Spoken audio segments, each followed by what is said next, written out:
Okay, Psalm 68 says, sing to God, which is what we just did. Sing in praise of his name, which we just did. Extol him who rides on the clouds. Can you imagine God riding on the clouds? That's a pretty powerful picture. Rejoice before him. His name is the Lord. And listen to this. He is a father to the fatherless, a defender of widows, is God in his holy place. God sets the lonely in families. So he's a father to the fatherless. Back in ancient times, being without a father meant you were the most helpless person alive. An orphan was the most helpless person. Being a widow in ancient times, you were the most helpless person. Often in ancient writing, when you go back in ancient writing, a king would illustrate how powerful they were by calling himself a king, and he would compare himself to an orphan. So in ancient writings, you would get a king. I'm a king, not of an orphan, and they would use the analogy of the king to an orphan, because that is the extreme. A king has all power, and an orphan has no power, and the same for a widow. But both widows and orphans are considered the most lonely of all, because they have nobody and no one. Okay, if you're a widow, you've lost your husband, and in ancient times, you've lost everything. You're completely helpless. And if you're an orphan in ancient times, you're completely helpless. There was no foster care, no social security, no nothing. You were completely alone. But God, the King, the all-powerful one, the one that rides on the clouds, he's the one on the clouds. He cares for the orphan, the most helpless. He cares for the widow, the most helpless. So you've got this picture of God up here, who is the defender of the most helpless. So God is comparing himself in this comparison, but he's bridging the gap. So we've been talking about Gladys Aylward these last 7 weeks. I hope you guys are enjoying it. She was a very fiery, tough, determined little woman who was willing to do whatever it took to bring Jesus to the Chinese. So she's been in China now for a couple years, for a number of years. She speaks fluent Chinese. She barely even thinks in English anymore. She's running an inn. She's traveling all over the region for the Mandarin, leading a prison ministry. And she's leading a prison ministry. She's got all these things going. She's going here, there, everywhere. She's busy, busy, busy. Everything's going great. But Gladys was human. She was a human person. She had real feelings, and she was a real person. She wasn't a superhero. She had days when getting out of bed was hard. She had days when she grumbled about her living conditions. She had days when the last thing in the world I want to do is go on another trip, okay? She had times when she was depressed, and in her biography she wrote about it. And she felt like times that she wasn't doing anything right. She worked from morning till night, and she never got a break, and she was lonely. She was lonely. When Gladys left Scotland, she didn't have a husband, and she knew that when she went on the mission field, her chances of ever having a husband or a family of her own were pretty slim. There's not a lot of missionary men, single guys out there in China at that time. There weren't.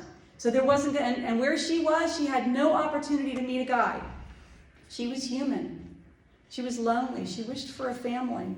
She prayed about it often, but God was really silent in that department. So one day she's on her way to meet with the Mandarin, because she has to every time she goes out in the villages. And she was feeling really sorry for herself that day, kind of feeling depressed and lonely. She was walking, thinking lonely thoughts. As she walked, she happened upon a woman who was sitting on the side of the road, and she was filthy. This woman was like stinky dirty. But what was really weird about her was even though she was filthy, she had all of these really rich jewelry, earrings, and she had these green cloth shoes on. Well, lots of the women and men in China, in Yangcheng, wore cloth shoes, but nobody wore green. So she was definitely not from the area. She was different. So, and because of that, Gladys kind of walked in her direction, kind of walked over to her. And as she did, she noticed that next to the woman was this tiny rag of a little child just sitting there. The child was so filthy and had so many sores all over its little body and was just so sick and little bloated stomach that she couldn't even tell if it was a boy or a girl. All she knew was that the child was dying. And it was just obviously dying. And sitting there in the sun, in the hot sun, and Gladys tells the woman to get your child out of the sun. It's going to die. It needs some help. And the woman looks at her and says, it's none of your business what I do with this child. It is my business, Gladys says. I'm on IUWADU. It is my business. I work for the Mandarin. It is my business. And the woman says, that means nothing to me. I don't care. But if you leave the child out here, it's going to die. So what? I can get another one if this one dies. Whoa, Gladys was so angry. She was almost spitting nails at this point. So she just stood there in shock. And so then the woman says, if you want the child, pay 2 shillings for her and you can have her. I don't have 2 shillings, and you should be ashamed of yourself for thinking of even selling her, she said. Gladys turned and started walking away. Okay, fine, 1.50 shillings, you can have her. Gladys turned around and says, I don't buy children. So she stormed off to meet with the Mandarin. She was mad. So when she arrived at the meeting, you can't just go into the Mandarin's office, okay? It's a long process. You got to go through all this ceremony. So it took her an entire hour before she finally got to talk to the Mandarin. And she's supposed to give a report about the villages, but she was so mad she just immediately started spewing to the Mandarin about this woman outside his palace who is selling children, and what is he going to do about it? He stares at her. Nothing. You're going to do nothing about the woman who is selling children right outside your palace. Yes, nothing. We do not have anything to do with child sellers.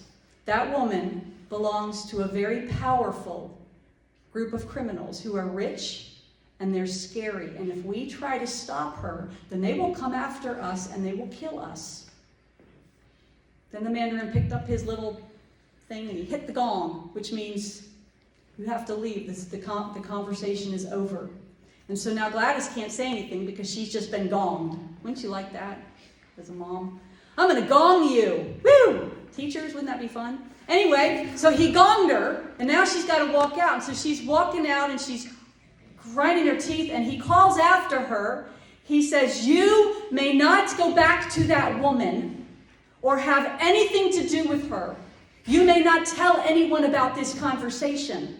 That is the law of our land, and that is my order. And Gladys turned around, and she put her little hands on her hips, and she looked at him, and she says, I came to China because God called me to. I follow His laws. I will ask God what He would have me do with the child seller, and I will do as He commands, not what you command. Whoa. I don't think the Mandarin has ever in his life been told off. Well, he just got told off, okay? She left the room, left the Mandarin. She goes back and looks for the woman, and there she was, still sitting there with this little helpless little baby girl, just in pitiful condition. The lady saw her and called out, I'll take 1 shilling for her. Gladys was like, didn't know what to do. What is she going to do in this situation? She's like, I don't have 1 shilling, but she reaches inside her pocket and she feels around and she has a couple coins and she holds them up and she looks at what she has and she's got 5 little Chinese coins in her hand, equal to about 9 pence in English money or about 14 cents in our money. So she had about 14 cents or 9 pence. She says, I don't have 1 shilling, but I have this. And the lady grabbed the money, took the child, threw it in Gladys's arms, and hurried off. And Gladys is standing there holding this child who she discovers is a little girl. And she's like, what have I just done? I just bought a child for 14 pennies, for 9 pence. She carried the little girl home, and when she put her on the floor, the little girl immediately took off running and hid in the darkest corner she could find, trembling and scared. Yang, the cook, Mr. Yang, he came out and he looked at her, saw this little nasty little girl sitting there with sores all over her and a little bloated stomach, and he said, she's going to die. This child isn't going to make it. And Gladys says, well, just help me. And so they made up a little bowl of food and gruel. They mixed it up real careful, and they put it in a bowl, and they put it on the floor near her. And the little girl got out of her little corner, and she ran over to the little bowl, and she started eating it as fast as she possibly could until it was all empty. And Gladys smiled and said, she ain't going to die. This one's going to live. Within a few months, that little girl was running around the inn, happy and full of life. The cat she adopted, she carried it around with her wherever she went. Mr. Yang fell in love with this little thing, and she was his best friend. They named her Beautiful Grace in Chinese, but that wasn't what people called her. They called her 9pence, because that's what she was paid. That's how much she cost. So they called this little girl 9pence. So one day 9pence came up to Gladys, who was working and helping Mr. Yang make supper. And she says to Gladys, she says, is it time to eat? Is supper ready?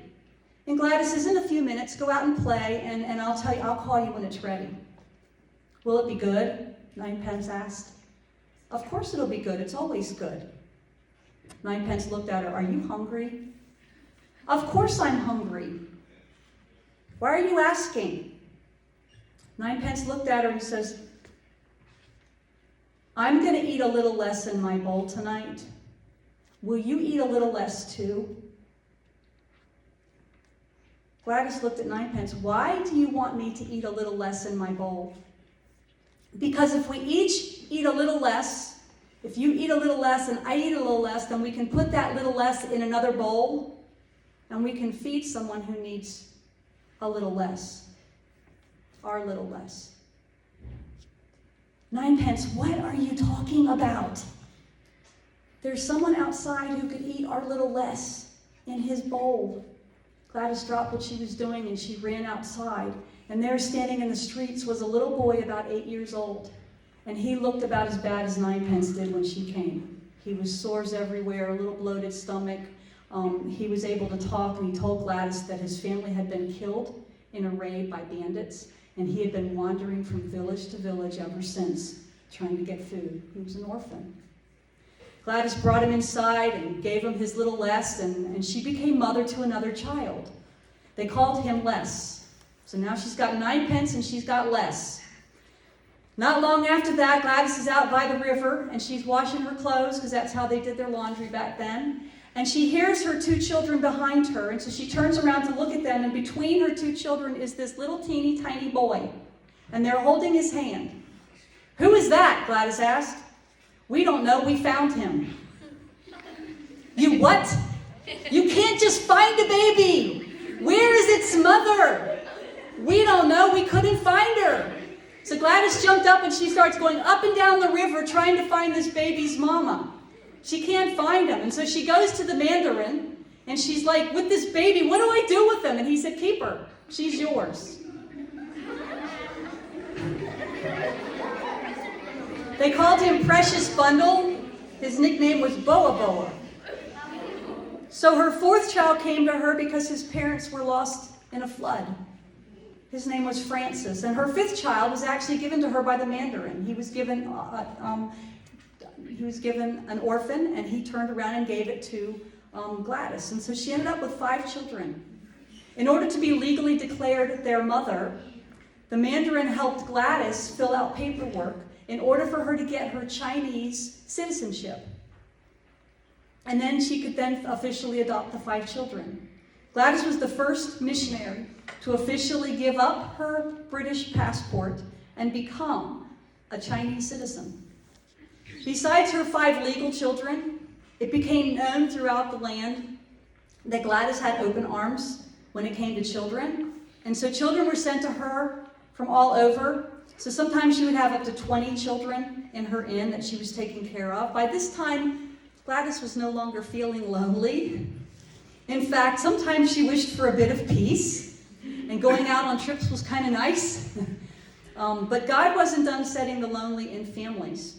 One day, she was out on her foot inspection tour.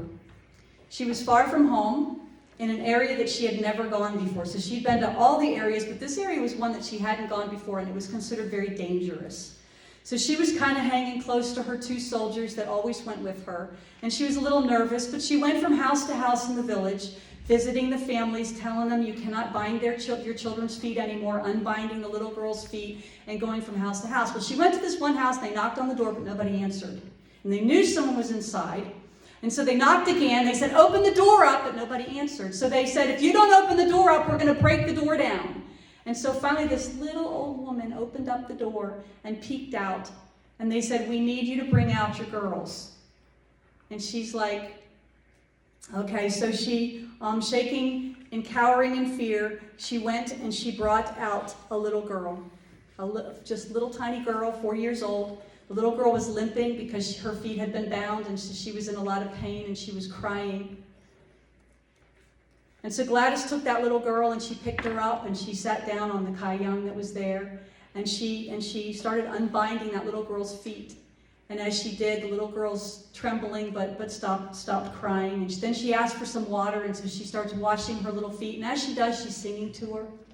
And she's holding her and gently, and eventually the little girl just starts to relax as her feet are unbound and her feet are massaged and they're not hurting anymore. When Gladys put her down, the child looked at her and she said, what about precious jade, precious pearl, and jade lily, and glorious ruby and crystal? Are you going to help them too? Gladys was like, where are your other girls?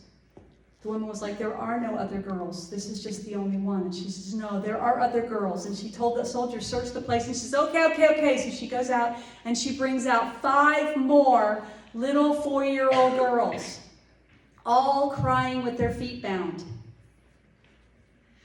For each one, Gladys took them and she unwrapped their feet and she washed them and she held them and she sang to them. And pretty soon, all 5 of them were snuggling up next to her on the kayang, and she covered them up and they went to sleep. And Gladys decided that she would stay there with them just to keep them safe. And so that night, the woman in the middle of the night began to weep. She's weeping. She's an older woman and she's a widow and she's weeping. Gladys asked her, why are you weeping? And she says, my master's going to come back and he's going to kill me. He bought me and he bought these little girls, and it was my job to bind their feet and get them ready to be sold when they got older, because he wants to make money off the girls. And if he comes back and he finds that their feet are unbound and that I'm not taking care of him, he will beat me or he will kill me. Gladys put her arms around the woman and she comforted her. This woman who had been sold into slavery, this widow, she had been helpless and been sold into slavery, telling her about Jesus, the one who cares about the widows, the one who cares about the orphans, the one who rides on clouds and cares. But Mrs. Ching was too scared and had been beaten too much to believe anything that Gladys had to say. When it was time to leave, Gladys and the 2 soldiers packed the 5 little girls and Mrs. Ching up to go back to Yangcheng with them. Mrs. Cheng wept the entire way back to Yangcheng, just crying the whole time, terrified, waiting for the master to come following her down. She was convinced that Gladys was going to put her in jail. When they arrived at the inn, Gladys walked the girls and Mrs. Chang inside, and they were immediately overcome by 20 little kids who came bounding on top of her, hugging her. She picked up little Bao and held him in her arms, and all the other ones are kissing her and hugging her and so glad to see her. And Mrs. Ching is watching all of this. And then the older girls took the 5 new little girls off to get them washed and bathed and dressed in new clothes. And then all the children come back to the kitchen with their little bowls. And Mr. Yang fills the bowls up. And Mrs. Chang is watching all of this. And she's seeing the happiness and the joy in this family. And she's just in shock and awe at what she was seeing. When Gladys approached her, she bowed her head, so tense, ready for her to take her to prison. I'm not sending you to prison. I brought you here to live with us. Because he puts lonely in families. He cares for the orphan and the fatherless.